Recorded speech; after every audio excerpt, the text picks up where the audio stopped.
अस्सलाम वालेकुम, मैं हूँ सिद्रा। आप लोग देख रहे हैं मेरा और आपका यूट्यूब चैनल ट्रेंड्स 21।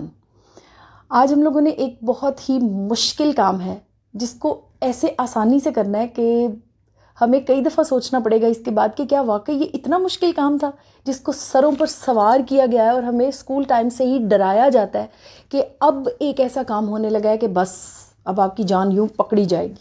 आज हम लोगों ने इस जिन को बोतल से बाहर निकालना है और अपनी लाइफ को इतना आसान कर लेना है कि इसके बाद आई बिलीव कि हमेशा हम लोग कभी भी कंफ्यूज नहीं होने वाले।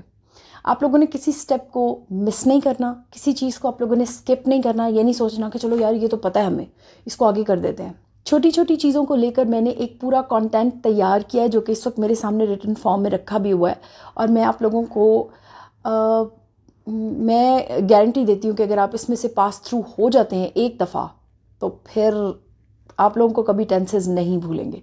आप लोगों के लिए टेंसेस कभी कोई मसला नहीं रहेंगे। और टेंसेस सिर्फ खाली टेंसेस नहीं होते। ये नहीं होता कि एक टीचर बैठ जाता है और फिर वो आपको टीच करने लगता है और ये जी आपके टेंसेस ख़त्म हो गए। नहीं, टेंसेस सारी लाइफ के लिए चलते रहते हैं। टेंसेस एक क्या कहा जाए कि ये एक बहुत मज़े का काम है। आप लोग इसको एंजॉय करेंगे। You will start thinking of tenses again and you will like to solve the exercises given by me in future, क्योंकि मैं आप लोगों को बहुत सारी एक्सरसाइजेज भी देने वाली हूँ क्योंकि प्रैक्टिस हमेशा काम आती है। ग्रामर में आपको डेक्स्टेरिटी चाहिए तो आपको प्रैक्टिस से गुजरना पड़ेगा। So let's get started now with tenses. Fortunately और अनफॉर्चुनेटली मैंने जब टेंसेस करवाने हैं तो फिर मैंने A to Z हर चीज़ को कवर करना है। तो मेरा फर्स्ट स्टेप ये है कि हमें पार्ट्स ऑफ स्पीच करने पड़ेंगे। छोटी छोटी डेफिनेशंस को लेके आप लोगों का कॉन्सेप्ट सिर्फ क्लियर करना है मुझे और फिर आगे निकल जाना है। और आगे आते हैं टेंसेस। पार्ट्स ऑफ स्पीच करना इसलिए ज़रूरी है कि हम लोग स्पीच के पार्ट्स को खोल के रखेंगे। हम लोग देखेंगे कि एक स्पीच में कितने पार्ट्स होते हैं और क्यों होते हैं, क्यों ज़रूरत है हमें उन पार्ट्स को खोलने की, फिर उनको डिफ़ाइन करने की। मैं आपको बताती हूँ, वेरी सिंपल, बहुत छोटी छोटी डेफिनेशंस में बहुत आसानी से सुनिएगा। पार्ट्स ऑफ स्पीच मीन्स एक ऐसा सेंटेंस जो हम बोलते हैं, कोई भी सेंटेंस हो सकता है, उसके अंदर कुछ हिस्से होते हैं, हमें हर वो हिस्सा कवर करना है जो हमें डिस्प्ले के तौर पर टेस्ट प्रोसीजर में डाल देता है। कोई पूछता है ये क्या है वो क्या है, हमें क्या ज़रूरत है यार ये सब कुछ की। मैं आप लोगों को बताती हूँ। नंबर 1, पार्ट्स ऑफ स्पीच इसलिए इम्पॉर्टेंट हैं कि जब तक आपके दिमाग में सेंस क्रिएट नहीं होगी। एक ही क्लास में एक बच्चा फर्स्ट पोजीशन पे है और एक बच्चा फेल पोजीशन पे है, कैसे हो सकता है ये? टीचर तो एक ही है क्योंकि उनकी सेंस का फ़र्क है, उनकी डेफिनेटली तवज्जो का भी फ़र्क है। कोई देता है तवज्जो, कोई नहीं, कोई लेता है सीरियसली, कोई नहीं। लेकिन ये जो सेंस है ये बहुत ज़रूरी है। हमें टेंसेस को समझने के लिए अपनी सेंस को क्लियर करना पड़ेगा। जैसे हम बिल्डिंग को बनाने के लिए सबसे पहले उसके बेसमेंट को स्ट्रॉन्ग करते हैं, बिल्कुल ऐसे ही ये एक बेसमेंट है और इसके ऊपर हमारी बिल्डिंग खड़ी होने वाली है टेंसेस की। ठीक है, let's get started with the parts of speech. सबसे पहले है नाउन। नाउन क्या है? नाम। क्या हम लोगों ने दुनिया में कोई चीज़ ऐसी देखी है जिसका नाम नहीं होता? बिल्कुल भी नहीं। हर चीज़ का एक नाम है। तो दैट मीन्स कि हमें सेंस को क्लियर करने के लिए सबसे पहले चीज़ों के नाम सीखने पड़ते हैं। सबसे पहले हम लोग चीज़ों को देखते हैं कि अच्छा इसका ये नाम है, इसका ये नाम, फिर नॉलेज प्रोसीड करता रहता है। So noun is a name. Name किसी भी चीज़ का है, नाम आदमी का है, औरत का है, जगह का है, किसी शहर का है, वॉट एवर, हर चीज़ का एक नाम किसी चीज़ का है, वही नाउन है। ठीक है। प्रोनाउन। प्रोनाउन वो है जो नाम की जगह पर यूज़ होता है। वो कैसे? नाम है, for example Ali goes to school, एक सेंटेंस हमने ये बनाया। नेक्स्ट सेंटेंस में हमें अली पे ही हमने पूरा ऐसे लिखना है, तो हम नेक्स्ट सेंटेंस में लिख रहे हैं Ali goes very slowly. Ali has a tiffin box. Ali he again and again अगर हम अली को रिपीट करेंगे तो बहुत बुरा लगेगा। हम लोग क्या करेंगे? Ali goes to school, he is a good boy. तो वो जो अली की जगह पर आया वर्ड वो था ही। That means he is a pronoun. हर वो चीज़ जो नाउन की जगह पर यूज़ होती है, जैसे कि my cow's name is Mary, it is a very good cow, means Mary की जगह पर इट। अब मैं हर वक्त ये नहीं कहूँगी कि Mary is a good cow, Mary gives very good milk, Mary is the, तो मैरी एक बार आएगा, उसके बाद जो भी वर्ड आ रहा है at the place of Mary that is pronoun. आगे चलते हैं। Verb, very important. वर्ब क्या है? एक्शन शो करता है। हमने बहुत दफ़ा पढ़ा है, रट्टे मारे हैं, वर्ब डिफाइंस एन एक्शन। क्या मतलब है इसका? हर सेंटेंस में, यानी इसका मतलब यह है कि एक सेंटेंस कंप्लीट ही नहीं होता अगर उसमें वर्ब नहीं होता। ये पक्की बात है कि अगर आपके सेंटेंस में वर्ब नहीं है तो this could never be called a verb.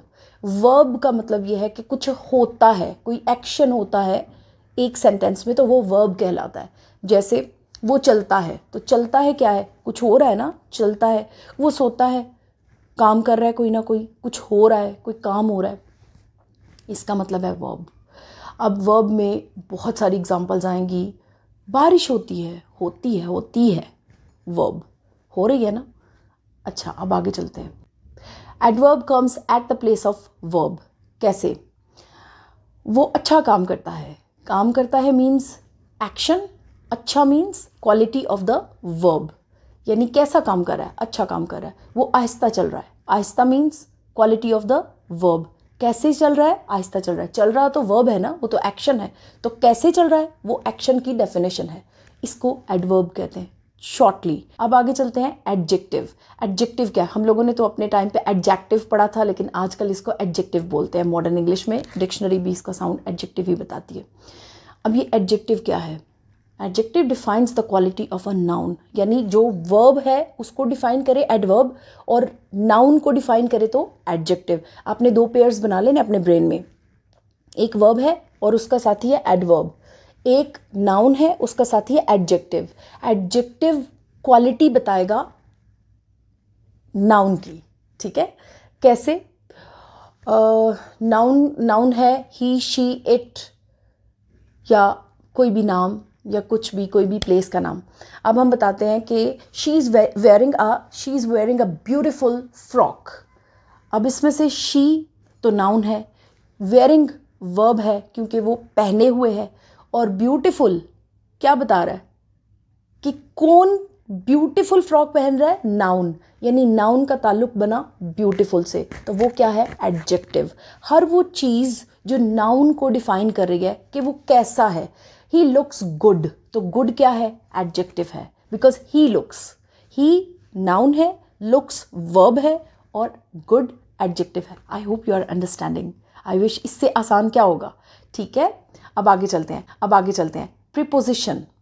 Preposition, pre means पहले, पोजिशन मीन्स हरकत से, जगह से। पोजिशन, एक पोजिशन से पहले आने वाली। He goes to school, he goes to, कहाँ जा रहा है? स्कूल। To means preposition. इससे आसान कुछ होगा? The book is in the drawer. मंजिल पता चल रही है कि बुक ड्रॉर में है, तो में क्या है? प्रीपोजिशन, ठीक है? अब आगे चलते हैं। Conjunction. Conjunction joins two sentences. कैसे? I play with the ball and my brother plays with basketball. ये दो सेंटेंसेस हैं। I play with the ball, या I play ball and my brother plays with the basketball means ये दोनों को जोड़ रहा है, दरमियान में एंड है, ये कंजंक्शन है। I like to wear blue but my sister likes to wear white. ये बट भी कंजंक्शन है। हर वो चीज़ जो दो सेंटेंसेस, दो मुकम्मल सेंटेंसेस को जोड़े। अगर सेंटेंस अधूरा है, जैसे I and my friend are playing, ये इसके दरमियान कंजंक्शन एंड नहीं है, क्योंकि एंड यहाँ पर हेल्पिंग वर्ब हो सकता है, एक्सिलरी हो सकता है, वो फर्दर डिटेल्स है, मैं आपको कंफ्यूज नहीं करना चाह रही। हम लोग सिर्फ इस वक्त जनरल थिंग्स देख रहे हैं जो हमारी सेंस को क्लियर करेंगे for the sake of completing the tenses, ठीक है? अब हमने एंड भी कर लिया। एंड जो है वो दो कंप्लीट सेंटेंसेस को ज्वाइन कर रहा है। नाउ नेक्स्ट, आर्टिकल भी कभी हमारा था, इसका हिस्सा था, लेकिन अब आर्टिकल को कोई ज़्यादा इंपॉर्टेंस नहीं दी जा रही, but there is also a part of speech. इसमें दा आता है और this is not important to talk about it. अच्छा, इसमें इंटरजेक्शन है।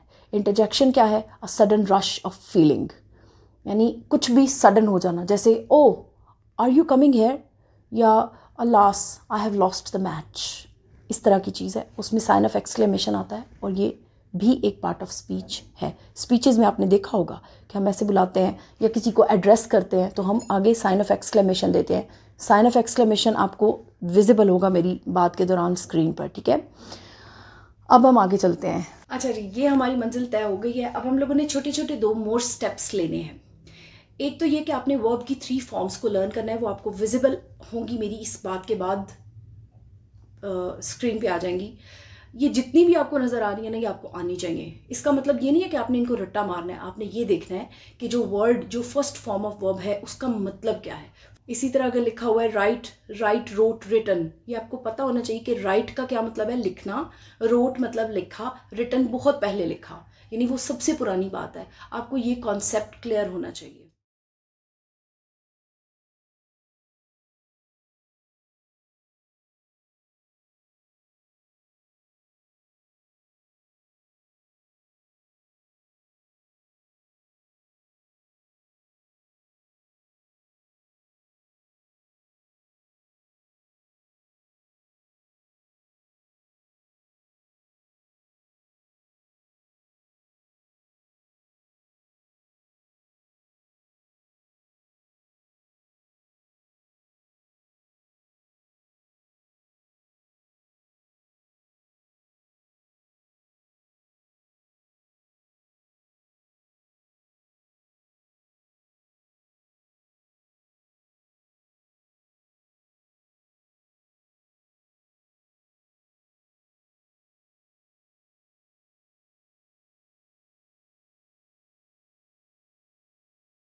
नंबर 2, आप लोगों ने एडजेक्टिव की 3 डिग्रीज को लर्न करना है।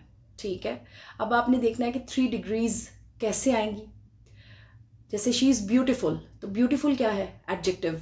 शी क्या है, नाउन। नाउन को डिफाइन करेगा एडजेक्टिव। तो beautiful, more beautiful and most beautiful, ये 3 डिग्रीज हैं। यानी इसमें आपको ये बताया जाएगा कि थोड़ा, उससे थोड़ा ज्यादा, और फिर सबसे ज्यादा, टफ, टफर, टफेस्ट, ये सारी डिग्रीज हैं। ये भी आपको विजिबल होंगी मेरी इस बात के बाद स्क्रीन पे। ये भी आपने याद करनी है, इनके भी आपको मतलब आने चाहिए। जैसे खूबसूरत, ज्यादा खूबसूरत, बहुत ज्यादा खूबसूरत। ठीक है, टफ, सख्त, टफर, ज्यादा सख्त, और टफेस्ट, बहुत ही सख्त।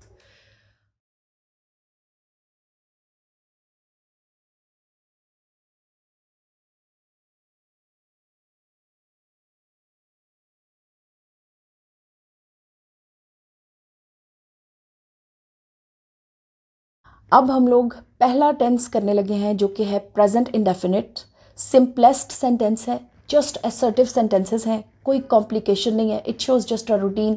आपको उर्फ आम में इस तरह पढ़ाया गया होगा, ता है, ते हैं, ती है। सॉरी, मैं इसको फेवर नहीं कर सकती कि ये ता है, ते हैं, ती हैं आता है, ये नहीं होता सही। लेकिन इसमें हम एस और ई एस को यूज़ करेंगे। सिंपल सेंटेंसेस होंगे, एग्जाम्पल्स के बगैर आप समझ नहीं सकेंगे। सबसे पहले अपना वो सेट निकाल लीजिए, I, we, you, they, he, she, it, name and names.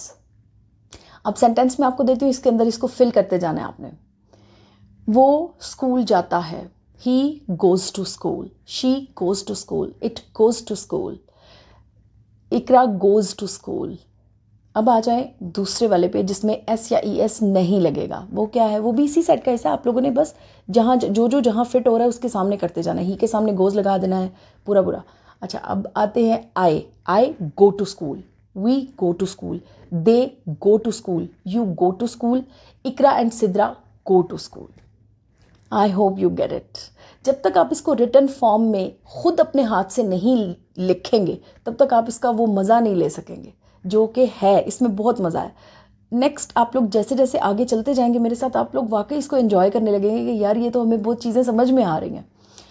अच्छा, अब इन्हीं के नेगेटिव भी आपने करने। ये नहीं है कि सिर्फ हमने असर्टिव सेंटेंसेस कर लेने हैं, हमने नेगेटिव और इंट्रोगेटिव भी करने हैं। अब इसी को नेगेटिव करते हैं। वो स्कूल नहीं जाता है, he doesn't go to school, she doesn't go to school, it doesn't go to school, Sidra doesn't go to school, I don't go to school, we don't go to school, you don't go to school, Sidra and Ikra don't go to school.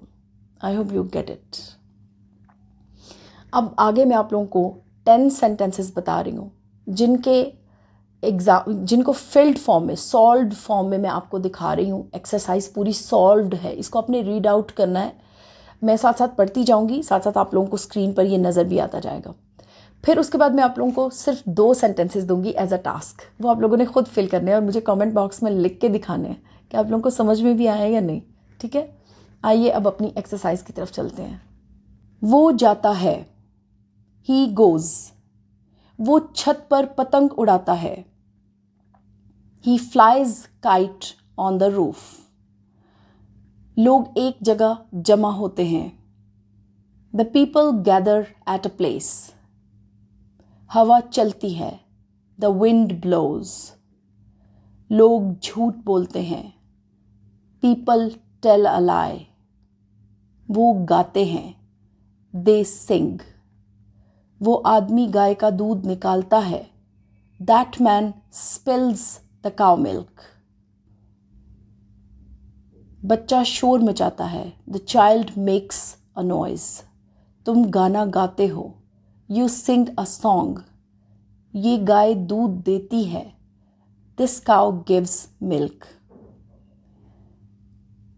अच्छा जी, अब मैं आप लोगों को, ये तो आप लोगों के असर्टिव सेंटेंसेस हो गए, अब मैं नेगेटिव और इंट्रोगेटिव की 5 सेंटेंसेस की एग्जांपल्स आपको करवाऊंगी।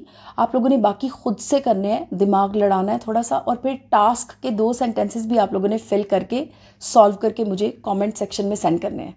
ठीक है, let's get started with the negatives. लोग एक जगह जमा नहीं होते हैं, the people don't gather at a place. हवा नहीं चलती है, The wind doesn't blow.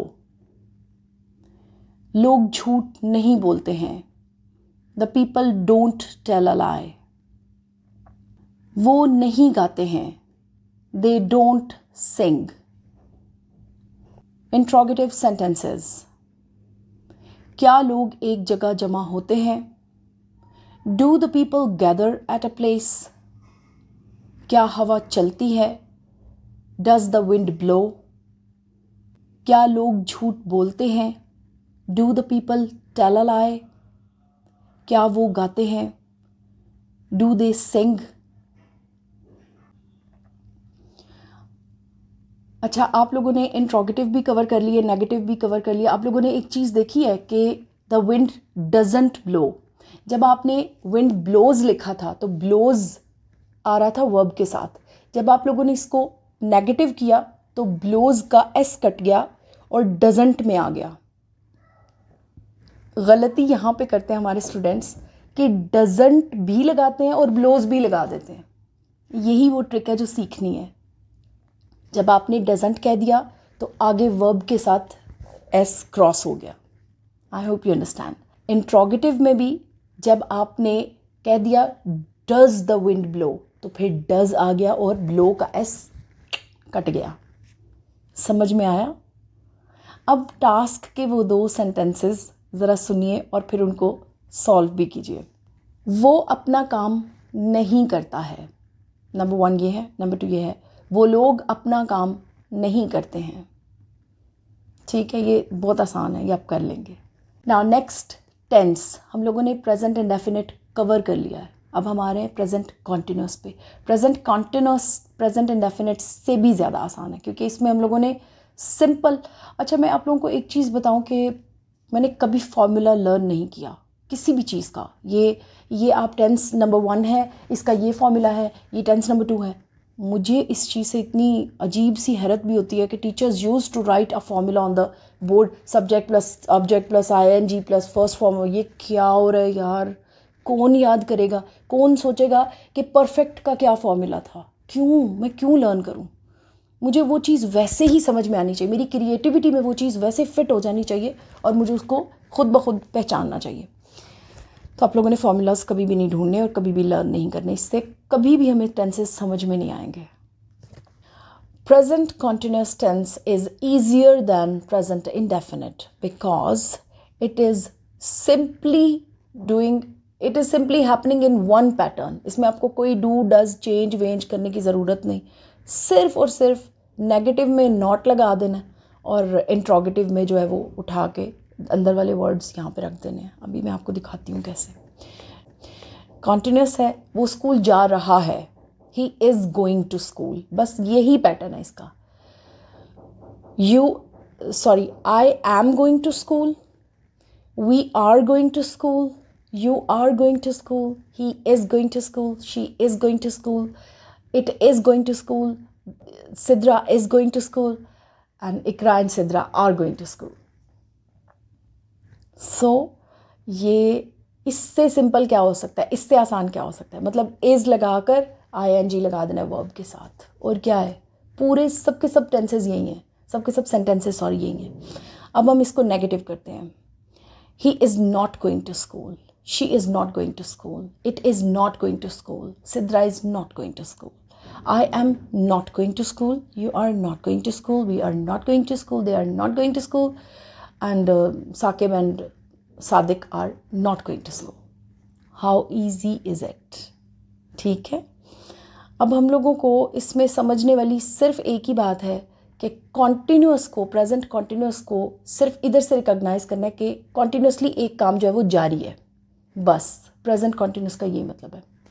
इसके एग्जांपल्स मैं आप लोगों को बताती हूँ, आप लोग उसको सुने. बहुत सारी प्रैक्टिस तो आपकी इसी में हो जाएगी. टास्क के 2 सेंटेंसेस भी कर लें, वैसे इसकी ज़रूरत नहीं है. वो चाय पी रही है. She is taking T.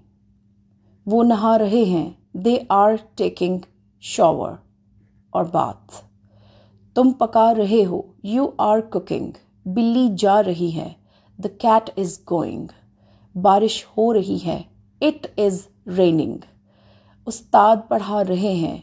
Teachers are teaching. Ali काम कर रहा है. Ali is doing work. लोग पैसे कमा रहे हैं. People are earning. बच्चे रो रहे हैं. Children are weeping. There is no complication in it at all. आप लोगों ने देखा सिंपल इज़ है या एम है या आर है और ing है. Let's see now 5 sentences of negative and interrogative exercises also. Negative sentences. वो स्कूल नहीं जा रहा है. He is not going to school. वो चाय नहीं पी रही है. She is not taking tea. वो नहीं नहा रहे हैं. They are not taking bath. तुम नहीं पका रहे हो. You are not cooking. बारिश नहीं हो रही है. It is not raining. Interrogative sentences. क्या वो चाय पी रही है. Is she taking tea. क्या वो नहा रहे हैं. Are they taking bath. क्या उस्ताद पढ़ा रहे हैं. Are the teachers teaching. क्या अली काम कर रहा है. Is Ali working. क्या बारिश हो रही है. Is it raining. That's it. अच्छा, ये वाले जो सेंटेंसेस होते हैं, बारिश हो रही है या बारिश होती है, इसमें स्टूडेंट्स अक्सर गलती करते हैं. हवा चलती है, इसमें हम इट यूज़ करते हैं. इसमें बहुत आसानी से बच्चा फंस जाता है. So don't be confused. सिर्फ इट का यूजेज होता है. It rains. It breezes. It blows.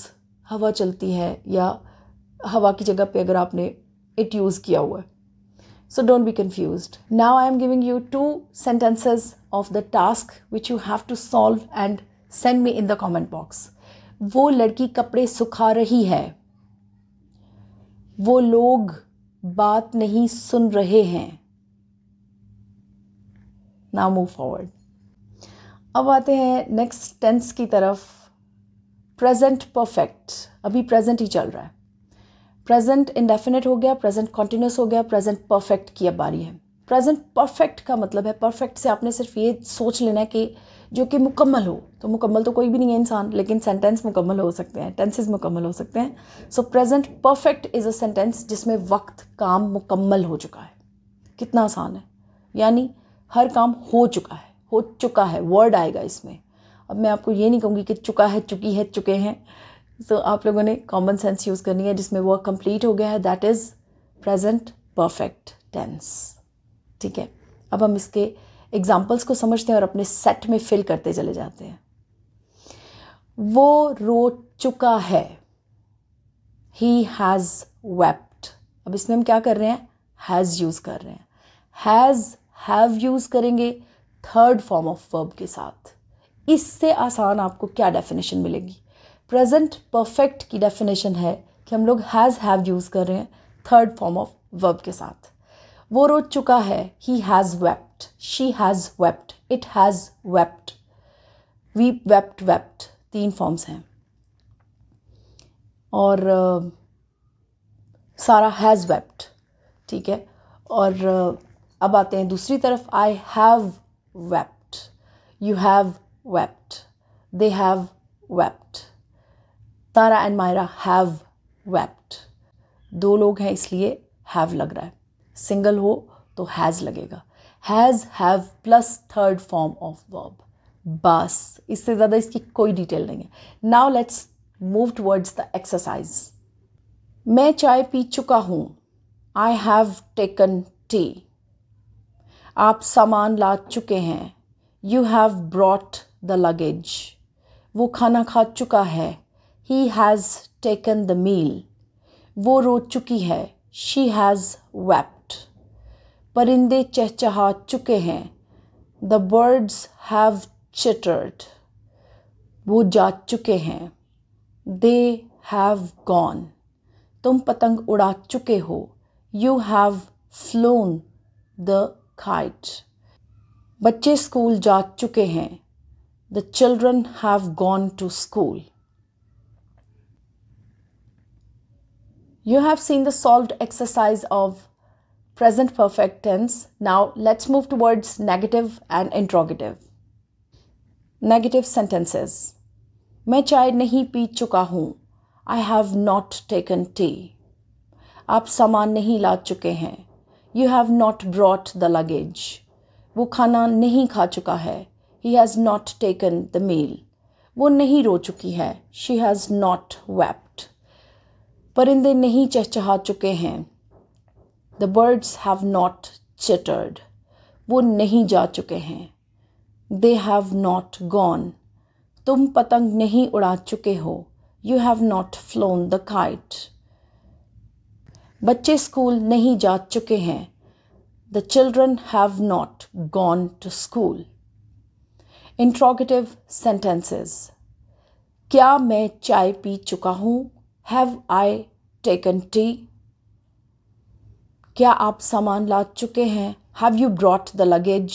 क्या वो खाना खा चुका है, Has he taken the meal? क्या वो रो चुकी है, Has she wept? क्या परिंदे चहचहा चुके हैं, Have the birds chittered? क्या वो जा चुके हैं, Have they gone? क्या तुम पतंग उड़ा चुके हो, Have you flown the kite? क्या तुम अपना काम कर चुके हो, Have you done your work? क्या बच्चे स्कूल जा चुके हैं, Have the children gone to school? That's all. I'm just giving you 2 sentences to solve and send me in the comment box. वो कपड़े धो चुकी है,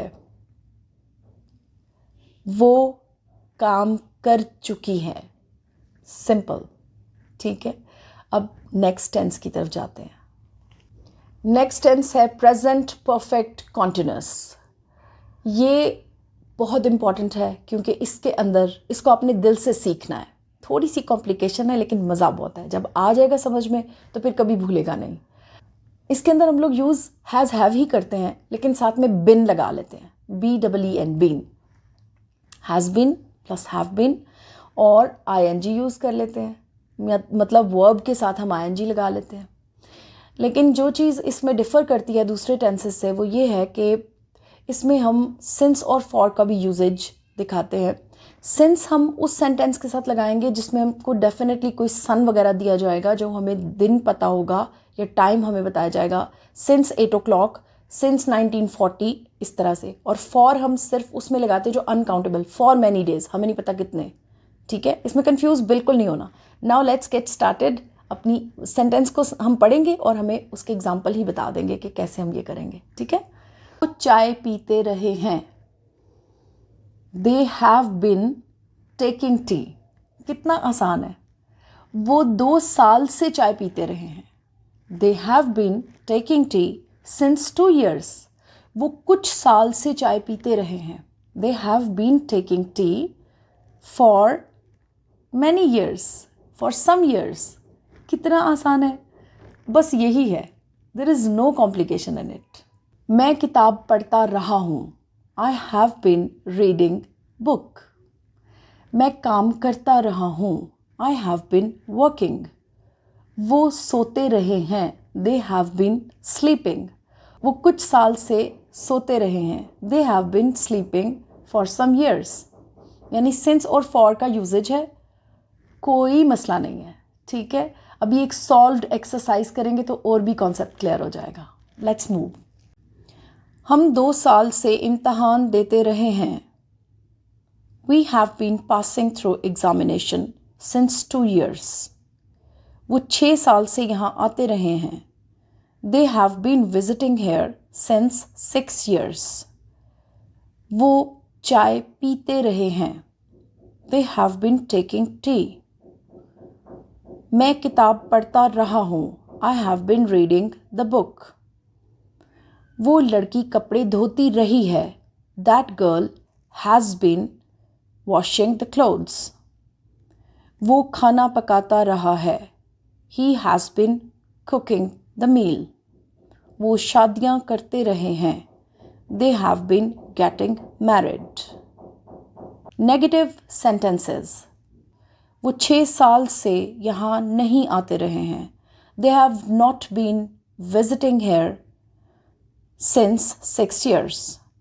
वो चाय नहीं पीते रहे हैं, they have not been taking tea. मैं किताब नहीं पढ़ता रहा हूँ, I have not been reading the book. आप ख़रीदारी नहीं करते रहे हैं, you have not been shopping. वो शादियाँ नहीं करते रहे हैं, they have not been getting married. Interrogative sentences. क्या हम 2 साल से इम्तहान देते रहे हैं? Have we been passing through the examination since 2 years? क्या वो 6 साल से यहाँ आते रहे हैं? Have they been coming here since 6 years? क्या वो चाय पीते रहे हैं? Have they been taking tea? क्या मैं किताब पढ़ता रहा हूँ? Have I been reading the book? क्या आप ख़रीदारी करते रहे हैं? Have you been shopping? क्या वो शादियाँ करते रहे हैं? Have they been getting married? That's it. आपने देखा जब हमने इंट्रोगेटिव किया, नेगेटिव करना तो बहुत आसान है, लेकिन जब हमने इंट्रोगेटिव किया तो हमने हैव को उठाकर बाहर रख लिया। क्या कॉम्प्लिकेशन है इसमें? ये तो आसान है। अब टास्क के 2 वो सेंटेंसेस जो आप खुद करेंगे। क्या बारिश होती रही है? हवा चलती रही है। सॉल्व कीजिए और मुझे सेंड कीजिए।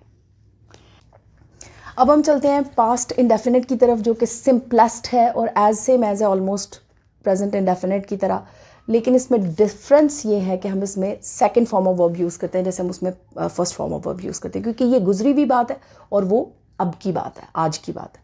अच्छा जी, वहाँ पे हम कहते थे तुम स्कूल जाते हो, हम यहाँ पे कहेंगे तुम स्कूल गए। वहाँ पे हम कहते थे यू गो टू स्कूल या ही गोज़ टू स्कूल, यहाँ पे हम कहेंगे you went to school, he went to school. यहाँ पे कोई डिफरेंस नहीं है, ही शी इट में भी वही यूज़ हो रहा है, सिर्फ second form of verb use हो रही है। सिंपल आपने second form of verb use करनी है और कुछ भी नहीं करना। अब एग्जांपल से देखते हैं। तुमने चाय पी, you took tea. Take, took, taken. Take first form है, टुक सेकंड फॉर्म है, टेकन थर्ड फॉर्म है, तो हमने क्या लगानी है? Second form. तुमने चाय पी, यू टुक टी। कितना आसान है। I took tea, we took tea, you took tea, they took tea, he took tea, she took tea, it took tea, Sarah took tea, Sarah and Hamid took tea। सब में टुक टुक टुक टुक टुक टुक है, कोई do does कुछ भी नहीं। अब ये इसमें एक चेंज है कि जब आप नेगेटिव इंट्रोगेटिव करेंगे तो फिर इंट्रोगेटिव में आप एक नई चीज़ देखेंगे, वो हम एक्सपीरियंस करके बताते हैं। अभी हम सॉल्व्ड एक्सरसाइज देखते हैं इसी टेंस की और कॉन्सेप्ट को मज़ीद क्लियर करते हैं। हम दरिया पे गए, we went on the river. वो लड़की रोई, दैट गर्ल वेप्ट। आपने गाना गाया, यू सैंग अ सॉन्ग। उसने चाय पी, शी टुक टी। उन्होंने पानी पिया, दे ड्रैंक वाटर। वो अंदर आया, ही केम inside। उसने शोर किया, he made a noise। आप गली से गुजरे, you passed through the street. Let's see the negative and interrogatives. First, negative sentences. हम दरिया पे नहीं गए, we did not go to the river. वो लड़की नहीं रोई, that girl did not weep. आपने गाना नहीं गाया, you did not sing a song. उसने चाय नहीं P, she did not take the tea. उन्होंने पानी नहीं पिया, they did not drink water. वो अंदर नहीं आया, he did not come inside. उसने शोर नहीं किया, he did not make a noise. आप गली से नहीं गुजरे, you did not pass through the street.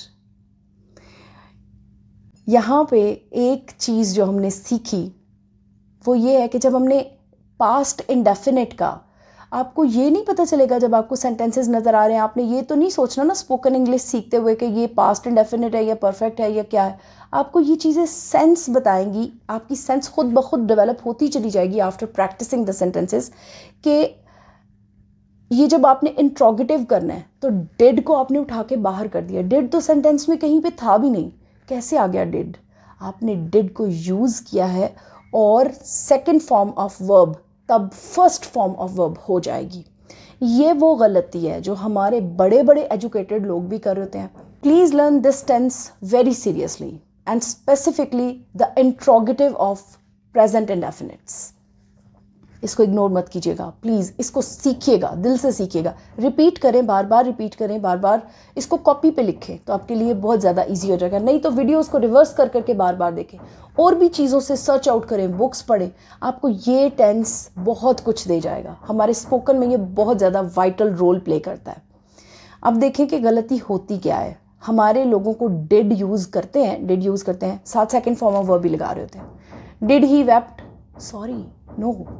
Did he weep, क्या वो रोया? डिड ही वीप, डिड के साथ कभी भी सेकंड फॉर्म नहीं आएगी. डिड हम क्वेश्चन मार्क के लिए यूज करेंगे क्वेश्चनिंग सेंटेंसेस में. इंट्रोगेटिव सेंटेंसेस में डिड यूज होगा, लेकिन उसमें कभी भी सेकंड फॉर्म ऑफ वर्ब नहीं आएगी. और उसमें क्वेश्चन मार्क भी होता है. जिस सेंटेंस के लास्ट पे क्वेश्चन मार्क नहीं होता वो कंप्लीट नहीं होता अगर वो इंट्रोगेटिव है. तो मेरा ख्याल है आपको समझ आ रही होगी. अब जैसे हमने कहा, क्या आप गली से गुजरे? डिड यू पास, पहले हमने क्या कहा था, आप गली से गुजरे, you passed through the street. अब जब हमने उसको इंट्रोगेटिव किया है, सिंपल नेगेटिव में तो हमने सिंपल कर दिया डिड नॉट पास, वो तो हमें पता है. लेकिन जब हमने इंट्रोगेटिव किया है तो फिर हमने डिड को उठा के बाहर किया और सेकेंड फॉर्म ऑफ वर्ब को हमने चेंज करके फर्स्ट फॉर्म ऑफ वर्ब कर दिया. ये नहीं आपने कभी भी भूलना. जब हम डिड को यूज़ करेंगे या डज को यूज़ करेंगे तो डज भी जब हम सेंटेंस से उठा के इधर करते हैं ना इंट्रोगेटिव पे, तो हिट होता है वर्ब के ऊपर. जैसे ही गोज़ टू स्कूल है, तो जब हम does he go to school करेंगे तो डज को बाहर निकालते ही गोज़ गो हो गया. गोज़ का ईएस असल में हमने उठा के डज पे लगा दिया. कभी भी आपको डिड डज के साथ कभी आपको एस आगे नज़र नहीं आएगा. डिड के साथ भी आपको आगे सेकंड फॉर्म ऑफ वर्ब नज़र नहीं आएगी. यानी हमने जब भी क्वेश्चन मार्क के लिए कोई चीज़ उठा के बाहर रखनी होती है तो बाकी जो सेंटेंस होता है ना उसके वर्ब पे कोई ना कोई असर ज़रूर पड़ रहा होता है. ये आपने क्लेवरली जज करना है, देखना है कि क्या हो रहा होता है. ठीक है. नेक्स्ट टेंस है पास्ट कॉन्टिन्यूस टेंस. इसकी मैंने कोई एग्जाम्पल भी अपने कंटेंट पे नहीं लिखी हुई है, कुछ भी नहीं है. ये इतना आसान है कि इसमें सिर्फ वाज और वर यूज़ करके आपने सिंपल आईएनजी को ऐड कर देना है. जैसे वो स्कूल नहीं जा रहा था, he was not going to school. I was not going to school. We were not going to school. You were not going to school. They were not going to school. She was not going to school. He was not going to school. It was not going to school. Sidra was not going to school. Hina and Amara were not going to school. कितना आसान है. इससे आसान क्या होगा? Let's see a solved exercise of past continuous tense. वो कपड़े धो रहा था. He was washing the clothes. वो बाल सुखा रहा था. He was drying the hair. वो खाना पका रहा था. He was cooking the food. तुम जा रहे थे. You were going. Negative sentences. तुम नहीं जा रहे थे. You were not going. वो खाना नहीं पका रहे थे. They were not cooking. वो काम नहीं कर रहे थे. They were not doing work. वो बाल नहीं सुखा रहा था. He was not drying the hair. Interrogative sentences. क्या तुम जा रहे थे? Were you going? क्या वो खाना पका रही थी? Was she cooking the food? क्या वो काम कर रहा था? Was he doing the work? क्या वो कपड़े धो रही थी? Was she washing the clothes? क्या बच्चा शोर कर रहा था? Was the child making noise?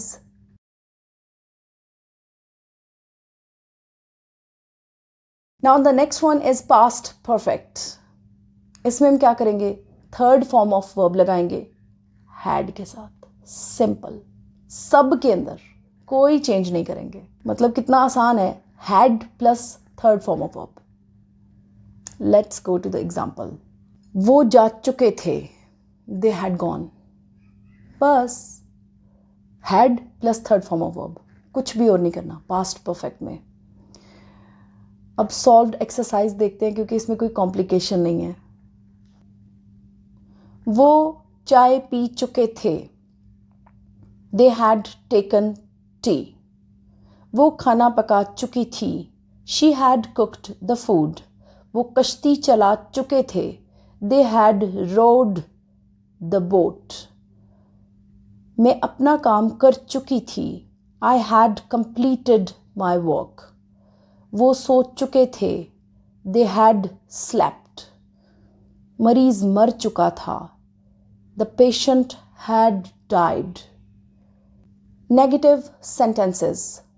वो नहीं जा चुके थे. They had not gone. नहीं, वो खाना नहीं पका चुकी थी. She had not cooked. वो कश्ती नहीं चला चुके थे. They had not rowed the boat.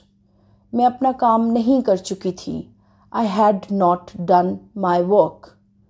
वो नहीं सो चुके थे. They had not slept. मरीज नहीं मर चुका था. The patient had not died.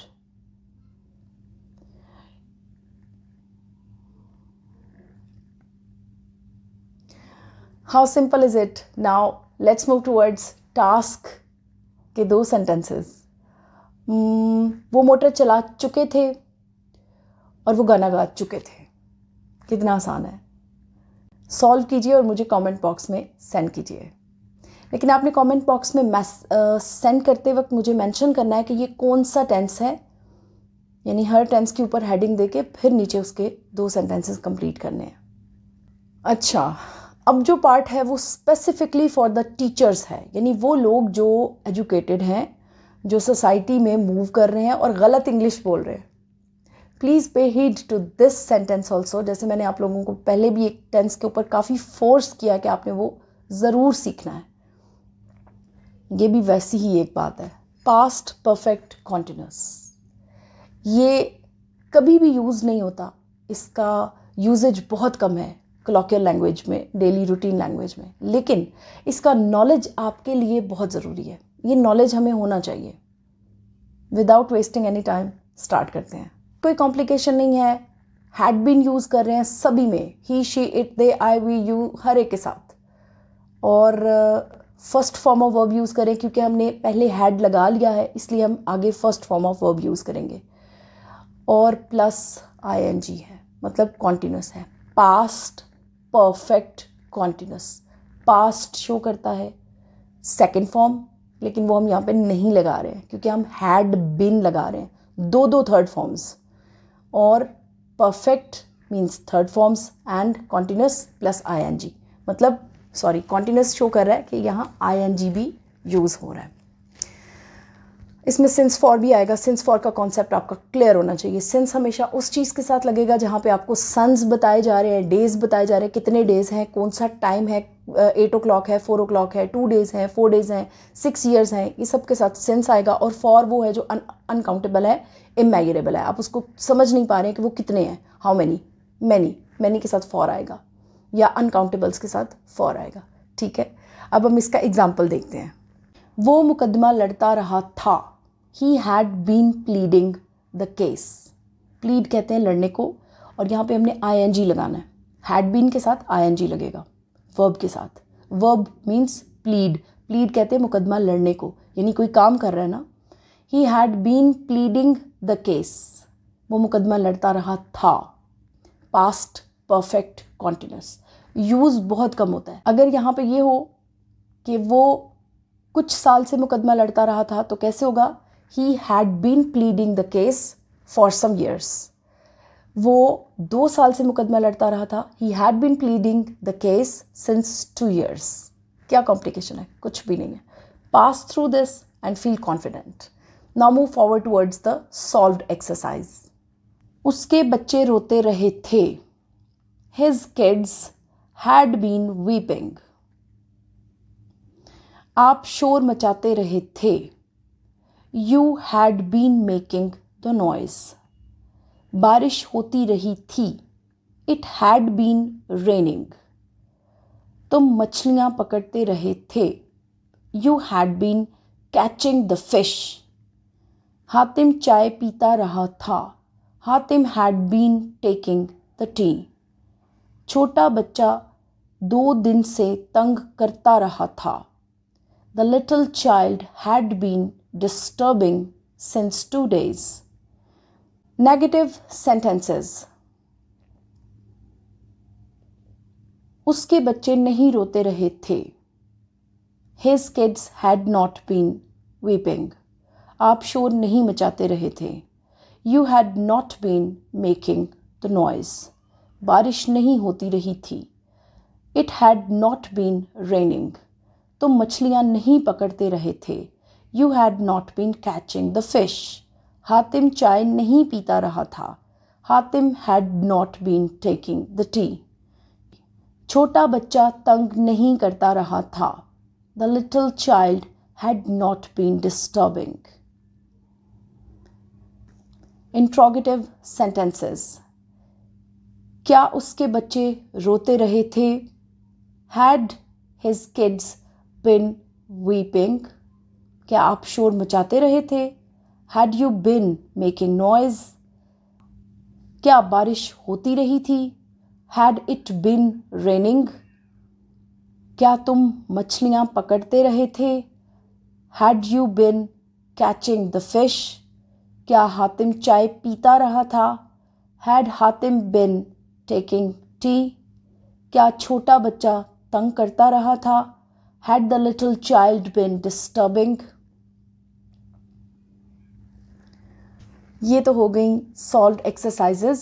Negative interrogative भी हो गया, इसमें कोई कॉम्प्लिकेशन नहीं है। इसके टास्क का एक सेंटेंस मैं आपको दूंगी, क्योंकि ये इन वॉग नहीं है, इन फैशन नहीं है, इन स्पोकन नहीं है, तो इसको हम ज़्यादा सीरियस नहीं लेंगे। जस्ट टीचर्स को ये पता होना चाहिए कि ये चीज़ आपने कैसे डिलीवर करनी है टुवर्ड्स स्टूडेंट्स को भी इसको सीखना चाहिए। कॉन्सेप्ट आपका क्लियर होना चाहिए।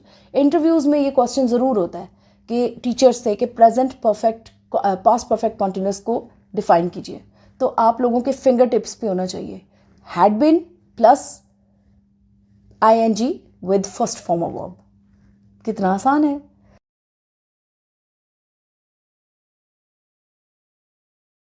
अब आते हैं फ्यूचर इंडेफिनिट की तरफ। इसमें कोई कॉम्प्लिकेशन नहीं है। Simply use will and shall with first form of verb, कुछ भी नहीं है। सिर्फ ये देखना है कि विल कहाँ पे आएगा और शेल कहाँ पे आएगा। आई और वी के साथ शेल आएगा, बाकी सब के साथ विल आएगा। लेकिन जब कोई काम लाजमी हो जाएगा ना, तो फिर ये उल्टा हो जाएगा। जैसे मैं स्कूल जाऊंगा, आई शैल गो टू स्कूल। लेकिन जब वो लाजमी जाएगा, मैं ज़रूर स्कूल जाऊंगा, I will go to school हो जाएगा। कितना आसान है। अब देखते हैं सेंटेंस में देखते हैं कि क्या हो रहा है। वो काम करेगा, he will do the work. I shall do the work. We shall do the work. You will do the work. He will do the work. She will do the work. It will do the work. Sarah will do the work. Sarah and Hannah will do the work. कितना आसान है. First form of verb है, कुछ भी नहीं है इसमें. Let's move towards solved exercise. तुम जरूर पढ़ोगे. You shall study. वो जरूर कोई रास्ता निकालेगा. He shall take out a solution. हम स्कूल जाएंगे. We shall go to school. वो कपड़े धोएगी. She will wash the clothes. बच्चा सबक सुनाएगा. Child will read the lesson. वो हवाई जहाज उड़ाएगा. He will fly the plane. Negative sentences. मैं तुमसे नहीं मिलूंगा. I shall not meet you. मैं कल लाजमी नहीं आऊंगा. I will not come tomorrow. वो ज़रूर कोई रास्ता नहीं निकालेगा. He shall not take out a solution. हम स्कूल नहीं जाएंगे. We shall not go to school. वो कपड़े नहीं धोएगी. She will not wash the clothes. बच्चा सबक नहीं पढ़ेगा. The child will not read the lesson. वो हवाई जहाज़ नहीं उड़ाएगा. He will not fly the plane.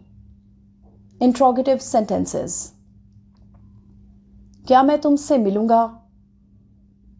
Shell I meet you. क्या मैं कल लाजमी आऊंगा. Will I come tomorrow. क्या वो जरूर कोई रास्ता निकालेगा. Shall he take out a solution. क्या हम स्कूल जाएंगे. Shall we go to school. क्या वो कपड़े धोएगी. Will she wash the clothes. क्या वो हवाई जहाज उड़ाएगा. Will he fly the plane.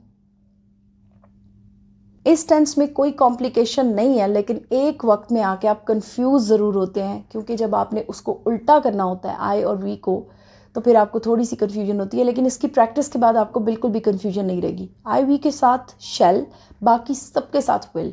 और अगर कोई काम लाजमी हो जाए, जैसे कि अगर आई या वी ने कोई काम लाजमी करना है तो वो शैल के बजाय विल आएगा. अगर बाकी सब ने कोई काम लाजमी करना है तो विल के बजाय शैल आ जाएगा. कितना आसान है. अब मैं आपको टास्क के 2 सेंटेंसेस देती हूँ. क्या तुम ज़रूर झूठ बोलोगे. तुम सच बोलोगे. ये 2 सेंटेंसेस हैं. इनको आपने सॉल्व करके मुझे ज़रूर सेंड करना है. Now move forward to the next tense. अब है जी कितना आसान फ्यूचर कॉन्टिन्यूअस टेंस. करना क्या है. Will be, shall be plus ING. यानी विल भी लगेगा या शैल भी लगेगा और आईएनजी लगेगा. इससे आसान क्या होगा. सेंटेंस पढ़ते हैं, फिर उससे हमें ज़्यादा कॉन्सेप्ट क्लियर हो जाएगा. कॉन्टिन्यूस की पहचान है रहे हैं, मतलब रहे यूज़ होगा. कॉन्टिन्यूस वर्क शो हो रहा होगा. वो सो रहे होंगे. कैसे करेंगे. They will be sleeping. कितना आसान है. वो स्कूल जा रहा होगा. He will be going to school. Solved exercise देखते हैं. हम जा रहे होंगे. We shall be going. उनके बच्चे सो रहे होंगे. Their kids will be sleeping. मोची जूते गांड रहा होगा. Shoemaker will be stitching the shoes. वो खाना पका रहे होंगे. They will be cooking the meal. वो खेल रहा होगा. He will be playing. तुम ज़रूर आसान सवालात हल कर रहे होगे. You shall be solving the easy questions. Negative sentences. हम स्कूल नहीं जा रहे होंगे. We shall not be going to school. उनके बच्चे सो नहीं रहे होंगे. Their kids will not be sleeping. मोची जूते नहीं गान रहा होगा. The shoemaker will not be stitching the shoes. वो खाना नहीं पका रहे होंगे. They will not be cooking the meal. तुम मेरा काम नहीं कर रहे होगे. You shall not be doing my work. Interrogative sentences. क्या हम जा रहे होंगे? Shall we be going?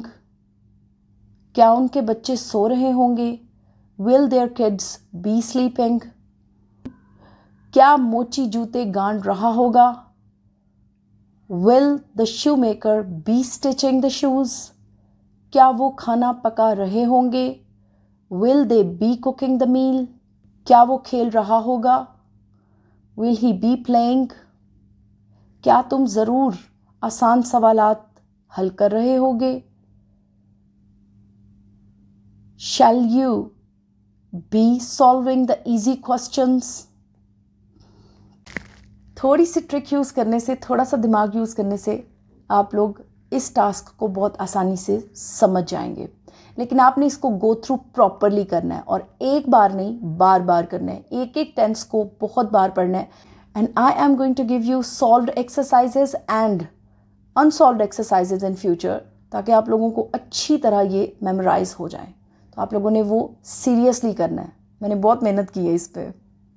Task का एक ही सेंटेंस देती हूँ. क्या तुम ज़रूर स्कूल नहीं जा रहे होगे? इसमें सभी कुछ कवर हो गया, नेगेटिव, इंट्रोगेटिव और सिंपल भी. लिखिए पेंसिल से कॉपी पे, फिर उसके बाद दिमाग लड़ाइए और फिर सॉल्व कीजिए. Future perfect tense is the next one. ये बिल्कुल भी कॉलोक्वियल लैंग्वेज में यूज़ नहीं होता, लेकिन बीइंग स्टूडेंट्स, बीइंग टीचर्स, हमें ये पता होना चाहिए. इससे हमारी सेंस तेज़ होती है, हमें समझ में आता है हम हर चीज़ को कवर कर रहे हैं. हमें पता चल रहा होता है हाँ हम इसमें भी डेक्स्टैरस हो गए हैं, इसमें भी. प्रॉब्लम सिर्फ ये है, हम चूँकि उर्दू स्पीकर्स हैं, हमारी फर्स्ट लैंग्वेज इंग्लिश नहीं है, हमें इसलिए डबल मेहनत करनी पड़ती है. And we will have to do it. Start करते हैं. Future perfect tense. इसमें हमने विल हैव, शैल हैव और थर्ड फॉर्म ऑफ वर्ब को यूज़ करना है.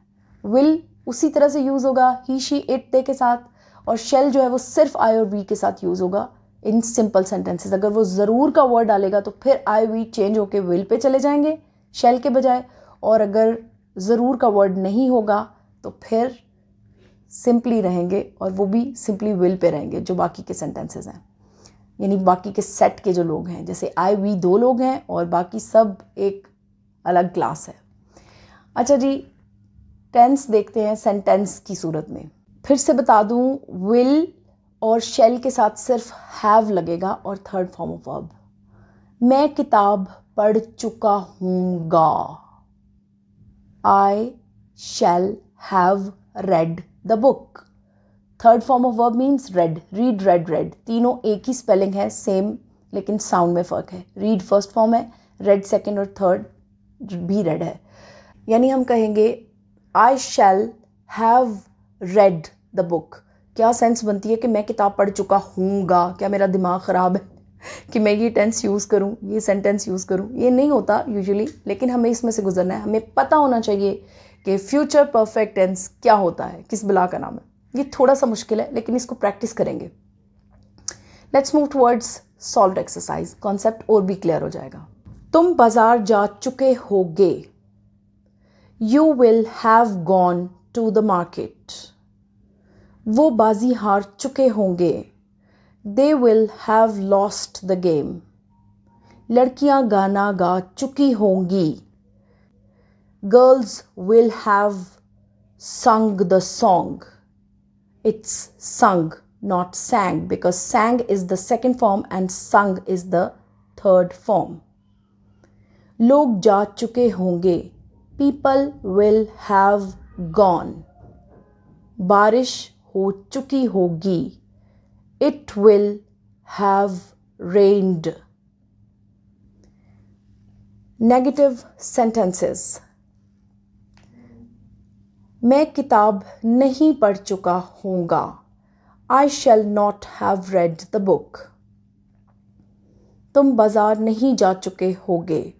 You will not have gone to the market. वो बाजी नहीं हार चुके होंगे। They will not have lost the game. लड़कियां गाना नहीं गा चुकी होंगी। The girls will not have sung the song. लोग नहीं जा चुके होंगे। People will not have gone. बारिश नहीं हो चुकी होगी। It will not have rained. Interrogative sentences. क्या मैं किताब पढ़ चुका होऊंगा? Shall I have read the book? क्या तुम बाजार जा चुके होगे? Will you have gone to the market? क्या वो बाजी हार चुके होंगे? Will they have lost the game? क्या लड़कियां गाना गा चुकी होंगी? Will the girls have sung the song? क्या लोग जा चुके होंगे? Will the people have gone? क्या बारिश हो चुकी होगी? Will it have rained? इस टेंस से लड़ना बिल्कुल नहीं है। कॉम्प्लिकेशन को बिल्कुल सर पे सवार नहीं करना है। तो कॉम्प्लिकेटेड, लेकिन हमने इसको अपने फिंगर टिप्स पे ले लेना। फिंगर टिप्स पे मैं आपको लेके देती हूँ ये टेंस। कैसे? फ्यूचर परफेक्ट ये टेंस है। हमने इसमें विल शैल बिल्कुल रूटीन की तरह लगाना है। विल, ही, शी, इट, दे और बाकी सारे खानदान के साथ, और आई और वी के साथ सिर्फ शैल लगेगा, बाकी सब के साथ विल लगेगा। ये तो क्लियर है ना। अब आगे हम क्या डिफरेंट यूज कर रहे हैं? सिर्फ और सिर्फ हैव यूज कर रहे हैं plus third form of verb. मतलब विल शैल के अलावा हम हैव और थर्ड फॉर्म ऑफ यूज कर रहे हैं। कितना आसान है। अब लास्ट टेंस की तरफ आते हैं, जो कि है future perfect continuous. Literature, modern literature ये फोर्स सीक कर रहा है कि ये tense with the passage of time ख़त्म हो जाएगा, लेकिन अभी हमारे मुकद्दर में तो ये है। हमारे टाइम में तो ख़त्म नहीं होगा, लेकिन मे बी 100 साल के बाद शायद ख़त्म हो जाएगा, या आहिस्ता आहिस्ता ये बिल्कुल वैनिश हो जाएगा, क्योंकि इसका यूजेज ज़ीरो है, बहुत ही कम, बहुत ही कम। तो वेस्ट किए बगैर टाइम देखते हैं कि इसमें हो क्या रहा है। फ्यूचर परफेक्ट कॉन्टिन्यूस, मतलब सारा रेवड़ इकट्ठा कर लिया इन्होंने फ्यूचर का। फ्यूचर भी है, परफेक्ट भी है, कॉन्टिन्यूस भी है। आइए देखते हैं इसकी क्या पहचान है। अच्छा जी, इसके अंदर जो जिन बंद है वो ये है कि शेल और विल उसी तरह आएगा, प्लस क्या हो रहा है? हैव बीन है और आईएनजी है फर्स्ट फॉर्म ऑफ वर्ब के साथ। यानी इसमें भी लगभग पहले टेंस की तरह से थोड़ा सा ही समझने वाला कुंडा है जिसको हम खोलते हैं। विल शेल उसी तरह, शेल किसके साथ आएगा? आई वी के साथ, सिर्फ आई वी के साथ, और बाकी सबके साथ विल आएगा। प्लस क्या है? प्लस है हैव बिन और plus ING. ING definitely first form of verb के साथ ही लगता है और किसी के साथ नहीं लग सकता, सेकंड फॉर्म ऑफ वर्ब के साथ नहीं लग सकता। अब देखते हैं सेंटेंस को देखते हैं, फिर देखते हैं कि ये कितना तंग करेगा हमें। हम चाय पीते रहे होंगे। क्या हम आउट ऑफ माइंड थे कि हमें याद भी नहीं? देखते हैं। We shall have been taking tea. आसान है। वी डेफिनेटली शैल आएगा वी के साथ। हैव बीन यूज करना था plus ING. We have been taking tea, कुछ भी मुश्किल नहीं है। वो गाना गाते रहे होंगे, जब वो पागल थे, वो गाना गाते रहे होंगे। They will have been singing the song. आसान है। सॉल्व्ड एक्सरसाइज देखते हैं और दिमाग को ज़्यादा खपाना नहीं है।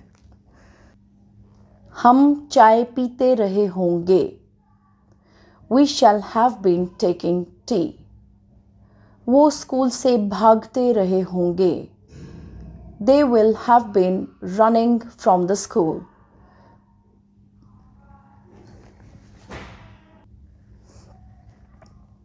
वो नौकरी तलाश करता रहा होगा। He will have been searching a job. वो लड़की अंडे उबालती रही होगी। That girl will have been boiling the eggs. Negative sentences. हम चाय नहीं पीते रहे होंगे। We shall have not been taking tea. वो स्कूल से नहीं भागते रहे होंगे। They will not have been running from the school. वो नौकरी नहीं तलाश करता रहा होगा। He will not have been searching a job. वो लड़की अंडे नहीं उबालती रही होगी। That girl will not have been boiling the eggs. Interrogative sentences. क्या हम चाय पीते रहे होंगे? Shall we have been taking tea? क्या वो स्कूल से भागते रहे होंगे? Will they have been running from the school? क्या वो नौकरी तलाश करता रहा होगा? Will he have been searching for a job? क्या वो लड़की अंडे उबालती रही होगी? Will that girl have been boiling the eggs? At last, इसी टेंस का एक सेंटेंस टास्क का दे रही हूँ। ज़रूरत तो नहीं है लेकिन आप लोग कीजिएगा ज़रूर। वो वक्त ज़ाया करता रहा होगा। आसान है। At last, I am just having one suggestion for you that please note down all these sentences on your notebooks, because if you are not doing it, you will not have a sketch of these tenses. Sketch बहुत important होता है। आपने देखे eight just one step हमारे पास dictionary होती है, हम उसमें एक वर्ड लिखते हैं, हमें उसका मतलब पता चलता है।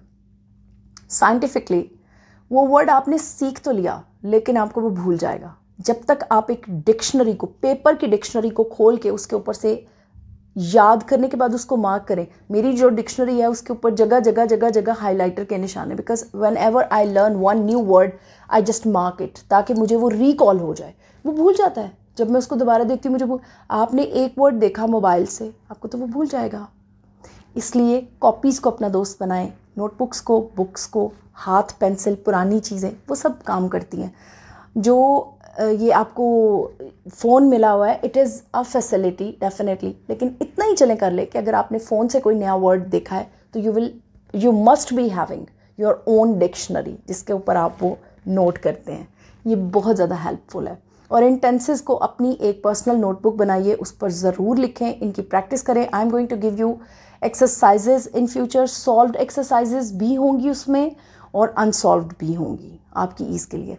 Thank you so much for watching me and try to learn tenses seriously, क्योंकि जब कोई पढ़ा लिखा बंदा did के साथ थर्ड फॉर्म ऑफ वर्ब लगा रहा होता है या सेकंड फॉर्म ऑफ वर्ब लगा रहा होता है, बहुत तकलीफ होती है। अभी आप लोग इस पेन से गुजरेंगे, जब आपको ये समझ में आ जाएगा सब कुछ, फिर आप भी मेरी तरह बैठ के सोच रहे होंगे कि अच्छा यार तुमने did thought लिख दिया, I did thought about it।